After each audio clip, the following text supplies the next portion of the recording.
Ya, selamat pagi sahabat Primaya. Jumpa lagi dengan saya di Primaya Talk, Dr. Fadil Pritmedika Simanjuntak dari Primaya Hospital Bekasi Barat. Nah, telah hadir bersama kita Dr. Dedi Rahmat, spesialis anak. Iya, Selamat pagi, dokter. pagi. Ya, jadi Dr. Dedi Rahmat ini dokter spesialis anak yang baru bergabung di Primaya Hospital Bekasi Barat ini. Gimana dok, kesan dan pesan bergabung dengan kita? Apakah senang, suka suka Ya, udah mengalami suka dan duka atau gimana? saya kira sih suasana kerja cukup baik di sini dan Mhm.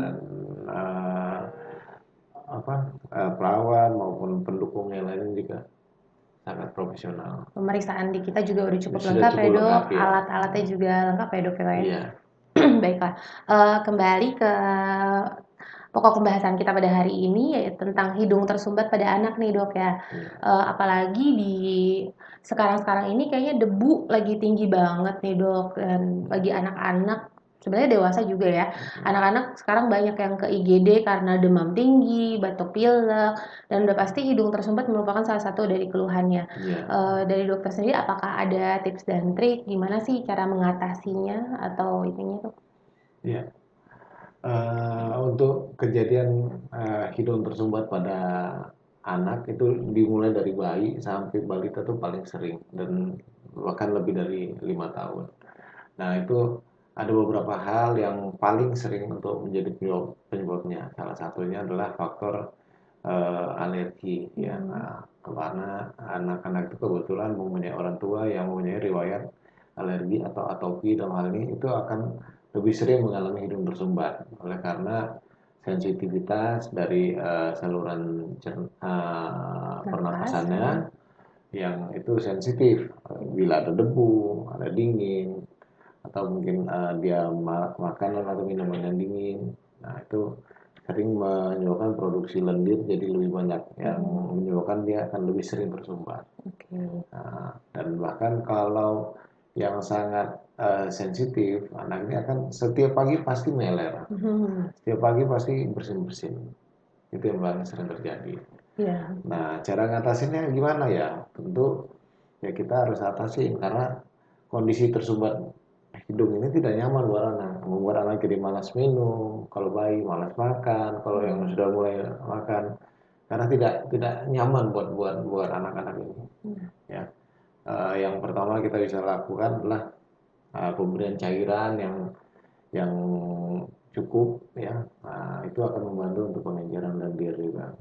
Kemudian kita bisa juga bantu dengan melakukan drainase hidung, apakah dengan menggunakan tetes hidung yang dengan cairan normal salin, mhm, ataupun kita lakukan penyemprotan, ataupun kita drainase dengan ada alat tertentu yang kita semprotkan ke dalam hidung hingga keluar ke sisi sebelahnya. Begitu juga sebaliknya.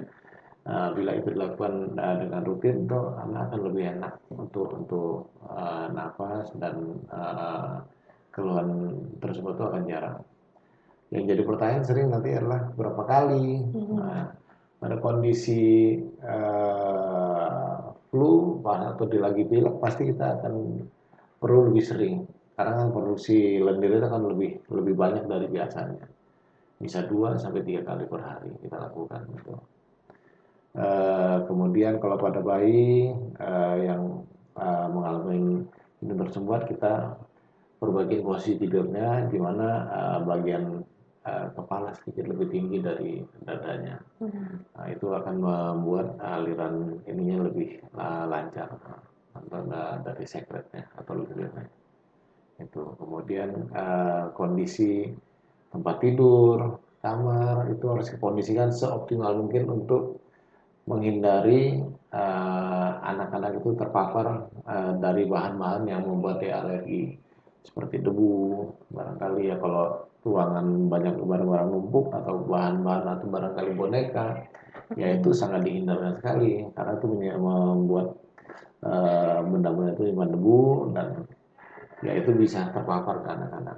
Nah kemudian kipas angin juga mhm, tidak direkomendasikan ya apalagi pas sambil tidur kipas angin. Nah, sering orang tua mengatakan, "Oh, dok tidak ke badannya langsung ke dinding ya, justru ke dinding itu kan debunya banyak, Oh iya, malah makin terbang, makin terhirup, menyemprotkan debunya menyemprotkan malah ya debunya jadi Dok malahan. ya. Oh iya juga Eh, ya. Terus yang kita lakukan lagi pagi, anak-anak Hmm. tuh kalau ada pas matahari ya kita ajak berjemur atau terpapar sinar matahari pagi, itu cukup baik untuk menetralisir indung tersumbatnya. Karena kondisi lebih hangat itu akan lebih lega. Mungkin itu aja dulu. Hmm. Oh iya Dok, tadi menarik kalau ini kan sebenarnya cuci hidung itu yang menggunakan NaCl tadi itu merupakan hal-hal yang lumrah kita lakukan pada saat COVID tuh Dok ya. Berarti itu Iya, sebenarnya ada hal yang baik untuk dilanjutkan itu ya. iya, Pada terutama pada anak-anak yang mempunyai rinitis alergi iya, yang kalau sering tersumbat di pagi hari. Eh, oh iya dok, kan ini memang rentan terjadi pada pasien-pasien yang alergi, anak-anak iya. alergi atau atopi nih. Gimana kalau misalnya nanti kapan sih si pilek ini kita anggap sebagai sesuatu yang infeksi? Itu kan tadi merupakan reaksi alergi. Kalau Iya. infeksi dan membutuhkan penanganan lebih lanjut seperti antibiotik atau ini itu kapan tuh dok?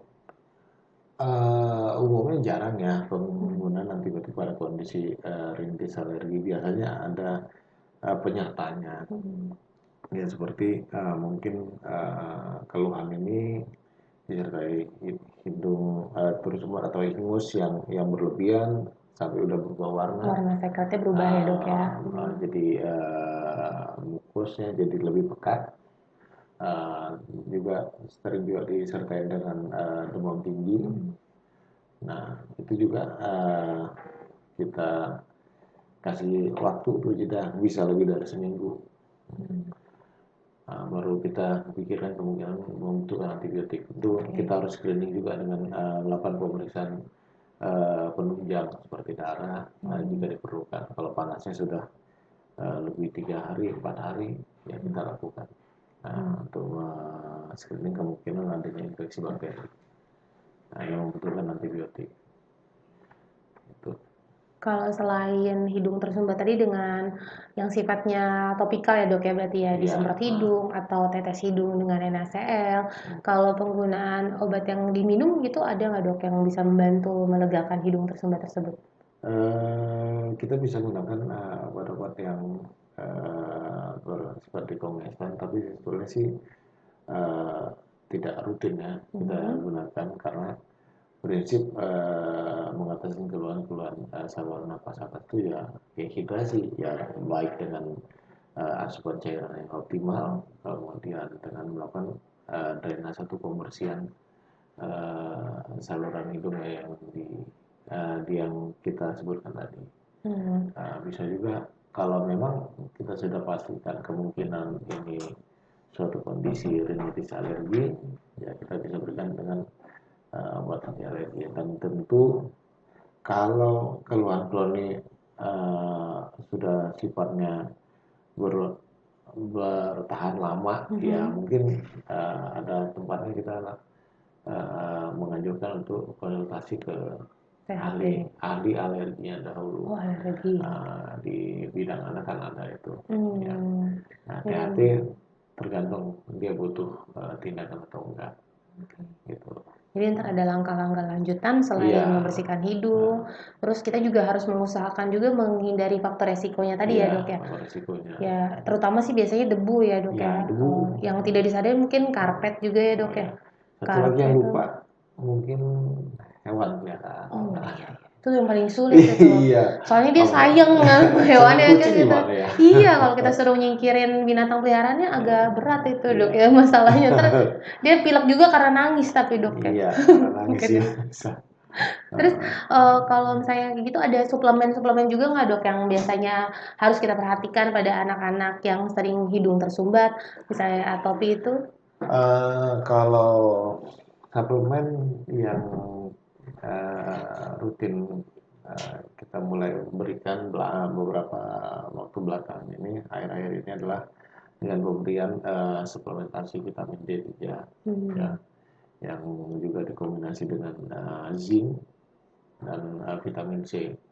Nah itu eh, dokter terakhir itu banyak yang merekomendasikan itu karena dia baik untuk menurunkan kerentanan terhadap infeksi, terhadap zat-zat yang bersifat alergen Oh, iya. gitu. Vitamin D yang seperti juga waktu COVID digawang-gawangkan harus kita Iya, minum banyak itu ya. iya. Karena ternyata sih kalau pada pasien-pasien yang memang alergi kebanyakan juga di rumah sakit, Mm-mm. kita cek vitamin D-nya juga rata-rata kita kurang ya sebenarnya Ya, dok ya. rata-rata kurang Mm-mm. karena Karena kita nggak ada yang sunbathing kayak orang bule ya dok.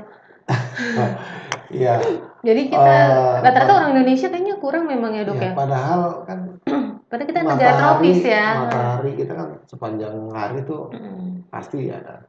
Dan memang yang terpenting juga adalah ya kita tahu tuh waktu kapan yang terbaiknya Oh untuk iya. untuk Berjemurnya itu. mendapatkan sinar matahari. Tentu berjemur bukan seperti orang bule ya, karena dia kulitnya pucat, Iya. dia kepengen lebih berwarna, jadi dia sampai berjemur lama. Mm-mm. Kita sih nggak perlu seperti itu, karena kan eh, kita sepanjang tahun ada matahari dan nggak mungkin kita nggak keluar rumah kan. Iya betul. Jadi boleh dikasih tahu juga ke sahabat Prima ya dok, kira-kira jam berapa sih terbaik kita berjemur supaya kita mendapatkan vitamin D yang baik itu? Eh, ada rekomendasi itu dari ahli atau ahli kita di Indonesia, Mm-mm. justru eh, sinar matahari yang terbaik itu jam 10. Jadi bukan yang jam 7 pagi Bukan. ya bangun subuh-subuh Ya, tuh ibu-ibu baru melahirkan tuh enggak. anaknya dijemur. Jam 10 itu yang paling optimal untuk mendapatkan manfaat dari vitamin D ini, vitamin dari sinar matahari. Tapi tentu tidak seperti yang jam 7 gitu ya kita Hmm. jemur setengah jam, enggak seperti itu, cukup 5 menit Oh mungkin gitu. kita aktivitas lagi terus nanti ada waktu luang kita 5 menit Berjemur ya oh berjemur sambil jalan atau apa sebentar-sebentar aja sebentar juga cukup dan ya. tidak kita berjemur dia kita diam seperti patung begitu tidak. Oke. Tapi tetap aja mayoritas orang yang kita tes ini memang rata-rata kurang ya dok. Rata-rata kurang Jadi ya. sebenarnya setiap kita terutama yang alergi itu membutuhkan suplementasi vitamin D ya. Iya, sama Hmm. jangan lupa zinc, zinc Oh itu zinc perlu. juga Rata-rata orang Indonesia juga kekurangan zinc. kekurangan zinc. Ya, Hmm. itu banyak hubungannya antara penyakit saluran napas, saluran cerna juga bisa nanti Iya, berhubungan saluran kan. cerna bahkan juga Iya, ya iya, zinc sangat dibutuhkan sangat juga untuk dibutuhkan. Gitu. memperbaiki epitelisasinya Iya, gitu. nah, Oke oke, menarik sekali dok. Selain itu juga, kan tadi lingkungan luarnya baru kita bicarakan debu. Terus gimana kalau soal makanan nih dok? Kan yang kayak anak-anak tuh sering, ya nih dok, gara-gara makan es krim jadinya pilek, gara-gara makan permen gitu. Itu gimana dok? Emang itu sangat segitu berhubungannya kah dengan gejala yang muncul pada anak-anak ini gitu? ya kalau anak-anak yang sensitif tentu Hmm. sangat berpengaruh ya. Faktor dingin tadi tentu dia produksi lendirnya akan lebih banyak di saluran nafas. Hmm. Kalau makanan atau minuman manis ya sering yang tapi di Indonesia tuh tidak ada precaution ya untuk ya, Hmm. makanan minuman manis tuh. Kalau di luar negeri itu kan sudah ada jelas tuh. Saya lupa tuh lah ada label-labelnya tuh. Hmm. Ini sangat tinggi, ini Oh iya, yang harusnya ya. rendah. Nah itu jadi konsumsi dari bahan-bahan yang begitu tidak hanya untuk bikin batuk aja, efek jeleknya juga jangka panjang. Iya. Untuk Gitu. sahabat Primanya mungkin yang kerja di bagian pengepekan nih, bagian Iya, penciptaan itu ada bikin ide ya itunya. iya, Sebaiknya di Indonesia juga gula-gula iya, tinggi itu juga diberi tanda ya dok. iya. Jadi Karena kita juga mulai bergeser dari ini obes juga ya dok ya jadinya itu ya ya. itu banyak sekali Mm-mm. efeknya, bukan cuma sekedar masalah Menyebabkan pilek iya. pernafasan, menyebabkan nanti mengganggu metabolisme tubuh juga ya. Mm-mm. Oh, ya. Ada satu hal lagi yang saya lupa tadi ya, yang berhubungan dengan faktor hidung Risikonya. tersumbat, alergi ya. Selain yang sudah saya sebutkan, yang ini adalah yang paling susah, Apa tuh dok? rokok. Oh rokok. Tapi kan anak-anak nggak ada yang ngerokok ya dok ya. Memang bapaknya ngerokok barangkali atau ibunya ngerokok. Hmm. Nah itu yang paling sulit. Dan Atau kakek nenek. Kakek mungkin bisa jadi kan ya, nih kan kita karena kan kalau extended family ya ah, kadang tidurnya kalau Asia nih. kalau asap yang dari alat masak kita kan udah nggak ada lagi kan, nggak ada yang pakai Mhm. kompor Tungku nggak ya? Itu tungku, tungku bakar itu enggak ya? pakai Kayu bakar kayu nggak ya? sudah nggak ada lagi kan. Enggak Nah, ya? rokok ini yang paling sulit Hmm. diatasi. Kenapa? Karena sering keluarga itu kalau dapat, saya tidak ngerokok di rumah dokter katanya, Ngerokoknya di depan rumah. di depan rumah, Asapnya saya tapi hanya di masuk. kantor. Asapnya masuk.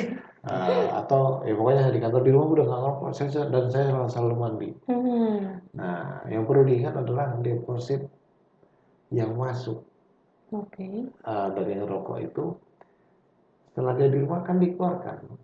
Kan nggak mungkin orang tua atau bapak yang ngerokok atau keluarga yang ngerokok itu tidak bicara, tidak sama sekali. Hmm. Kan tidak mungkin. Dan itu depositnya dikeluarkan. Untuk Oh. orang-orang yang sensitif itu berpengaruh. Jadi dari yang itu ada juga sisa yang meskipun udah sikat gigi, meskipun Iya, sudah makan tetap ada yang masuk paru-paru kan nggak bisa pastikan. oh, itu tetap Nah, keluar dan tetap menyebar pada orang iya, lain. dan Oh, itu waktunya berapa lama itu hilang? Ya kalau dia tiap belum hari tahu. ngerokok nggak Iya, hilang-hilang. iya, benar-benar. Nah, Kalau itu rokok tadi, kalau vape gimana nih dok? Kan sekarang hitsnya vape tuh. vape Terus saya sih wanginya macem-macem tuh. saya sih belum Jadinya disangka ada tidak lagi. berbahaya. Aku sering banget kayak nongkrong di coffee shop, ternyata dia Vape nyembur semana-mana kan karena ngerasa oh baunya kan bukan bau rokok, bau stroberi, bau apa gitu. Jadi ada buah-buahannya. iya kadang disembur ke anaknya. Aku juga sampai pusing ngeliatnya ya. Hmm, kalau untuk vape saya harus lihat lagi Hmm. karena kan kandungannya katanya beda ya. Hmm. Nikotinnya, tarnya kan nggak ada. Itu hanya rasa-rasanya Oke, saja. tapi kan kita udah tahu Nah, kimianya ya, menyebabkan apa di kemudian ya, hari ya. itu perlu data lagi yang lebih banyak. Nah, Hmm. dan sepertinya kan kalau di luar sudah banyak, udah mulai diteliti, diikutin. Itu Hmm. harus harus ada riset untuk Penelitian itu. lebih lanjut Ya, ya, karena baru mulai trennya, mungkin kita trennya, baru bisa dapat kesimpulan 5 atau 10 tahun ke depan berarti ya. Yang iya. anak-anak sekarang udah Nah, gede jadi. Terus kalau misalnya tadi rokok nih, bahkan bila mandi dan sudah menyikat gigi saja bisa masih ada sisanya. Berarti apalagi kalau orang-orang tua yang merokok di luar tapi bajunya masih sama, iya, belum cuci tangan terus meluk anaknya, berarti itu iya, lebih bahaya lagi dok. iya, itu akan lebih membuat anak lebih terpapar. Hmm. Ada yang nggak masalah, mungkin nggak masalah ya, cuman Hmm. ya tetap aja jangka panjang kan kita lihat nanti Oke, oke. efeknya. Jadi bisa aja membuat anaknya jadi sering terpapar rokok, Hmm. kedepannya berpengaruh kesehatan atau mungkin dia ikutan. Oh, Nah, maksudnya polanya pikirnya pola, berarti itu diperbolehkan iya, jadi dia itu, ya saya bisa ini ya apa ya, kebiasaannya jadi ya, diturunkan ke anak-anaknya. ya itu kan kembali lagi masalahnya kan uh, dari keluarga yang menerima. Hmm. Terus kalau misalnya itu tadi kan bisa karena atopi alergi nih dok, Iya, bisa juga karena infeksi, misalnya ada infeksi sekunder. Kalau misalnya karena amit-amit nih ada sinus, terus kan dikit-dikit katanya iya dipilek mulu nih anak sinus gitu, kan nggak selalu sinus ya dok ya ini ya. Kalau kayak gitu ya. Terus tidak sama mesti. ada kalau misalnya ada polip atau apa gitu, gimana tuh dok? Iya, kalau untuk polip ataupun sinus, ya Hmm. klinis kurang lebih sama ya, atau Mhm, gejalanya. mhm. Ya, tapi kita harus pastikan dengan melakukan pemeriksaan, ya penunjang, dan nanti didukung dengan assessment atau penilaian dari dokter THT-nya. Kalau memang Mhm. dia sinusitis ya nanti perlu ada tindakan khusus atau apa. Untuk mengurangi kekambuhannya Iya, ya. mengurangi Dan kambuhannya. biasanya anak-anak yang dengan atopi dan hidung tersebat ini amandelnya juga besar rata-rata ya dok ya. Iya, cenderung begitu. Karena memang bolak-balik meradang, dia Iya. membentuk daya tahan tubuh Nah, ya. karena kan ini kan kelenjar limfoid ya, untuk bertahan Mm-mm. tubuh. Jadi pada kondisi infeksi dia akan lebih aktif. Oke. Ya, begitu ya sahabat Primaya tadi ya. Ya, Jadi ternyata nih hidung tersumbat pada anak tuh sangat luas penyebabnya. iya. Bisa dari alergi, memang diturunkan dari orang tua, atau bisa nggak kalau orang tuanya nggak alergi dianya muncul baru di dia gitu bisa, Dok? Atau mungkin kakek neneknya mungkin Iya, masih ada ya dan kan itu tante-tantenya. Jadi nggak langsung ada. mesti orang tuanya. Kan kadang ke UGD nih, iya nih anaknya alergi Bu. Ah, tapi saya sama suami saya nggak alergi gitu ya. Nggak ngerasa ya? Iya, seringkali Iya, alerginya tidak udah ngerasa. lupa karena udah hilang. Dia Iya. bisa hilang juga kan ya, Dok, seiring berjalannya waktu? Dia beradaptasi kan oleh Mhm, biasanya cenderung seperti itu ya. Pas saat dia masih balita, mhm. hampir remaja ya, yang sampai 10 tahun itu sering keluhannya ada yang bengek, ada apa segala macam. Nah kan setelah itu mulai agak lebih adaptasi, Menghilang ya? mungkin dia lebih teratur untuk ngatur Mhm. makanannya atau minumannya, jajanannya. Nah itu bisa muncul lagi nanti Oh, pas pas udah tua udah kali ya tua kalau itu ya? ya, Oke. gitu. Berarti tidak hilang selamanya? Nggak bisa karena itu alergi dibawa terus. Iya, iya. Tadi selain berarti itu faktor genetik yang tidak bisa kita rubah ya. Iya, Ada juga faktor lingkungan seperti eee, debu ya, tadi dari karpet mungkin ya, atau dari binatang ya tadi ya. hmm, Binatang tuh lebih ke bulu atau iya, ke kulitnya yang iya, lepas itu juga iya ya, Dok, ya? sama liurnya barangkali ya. Oh, oke. Terus ada dari apa tadi, boneka juga ya, Iya jangan boneka, dilupakan. Terus bed cover, iya, penggantian bed cover, ya, penggantian horden dan mungkin ya, jadi lebih sering, dan juga, faktor makanan sih sebenarnya beberapa anak kalau makan makanan yang gulanya gula buatan itu kayak permen-permen di Indomaret itu iya kayaknya lebih cepat jadi batuk pilek juga cepat ya, lagi Dok, ya? batuk Iya. ya. Dan juga cara mengatasi gejalanya nih dengan memposisikan, dengan mencuci hidung juga bisa, Iya, atau bisa juga menetes hidung ya, kalau bayi kan iya, dengan tetes hidung karena nggak bisa kita awalnya lakukan tetes. cuci hidungnya ya. Terus, bila berlanjut ya mungkin cari dokter Dedi untuk berkonsultasi lebih Iya lanjut. silakan. Dokter Dedi mungkin bisa sampaikan kayak, jam prakteknya kapan aja nih kalau Eh, sahabat Primaya mau ketemu, mau konsultasi atau gimana? ya, saya di Primaya ini dari Senin sampai Jumat itu jam 4 sore sampai jam 6, Sabtu itu jam pagi, jam 7, jam 9, dan jam 4 sampai jam 7 malam. Oke, lumayan banyak juga itu ya, Iya, sibuk banget ini kayaknya. Nah, dan juga dokter Dedi ini udah sebenarnya juga di luar itu ya, yang ya. terutama di bagian saluran cerna juga Nah, lebih saya lagi pendidikan. ya gitu. Jadi yang mau konsultasi, berarti konstipasi itu kan sering juga nih masalah anak Iya, sekarang itu ya. masalah konstipasi, diare, Iya, muntah. diare berulang, Nah, nyeri-nyeri perut berulang, boleh mencari dokter Dedi juga ya ya, dok di Primaya Hospital Bekasi Barat ya. gitu. Ya, sekian sahabat Primaya, semoga bincang-bincang kita pagi ini dengan Dokter Dedi Rahmat bisa menambah wawasan, menambah pengetahuan kita tentang hidung tersumbat dan jadi kalau hidung tersumbat tuh bagaimana cara mengatasinya, apa-apa aja yang harus Iya, dihindarinya ya. Dan bila membutuhkan konsultasi boleh langsung datang ke Primaya Hospital dengan Dokter Dedi Rahmat iya, ya. Di sini cukup lengkap pemeriksaannya iya, juga segala pengobatannya juga ada ya dok kayak itu ya. ada. Oke, siap. Baik, terima kasih. Sekali lagi saya sampaikan dari saya Dokter Fani dengan Dokter Dokter Dedi Rahmat. ya, sampai jumpa lagi di Primaya Talk berikutnya.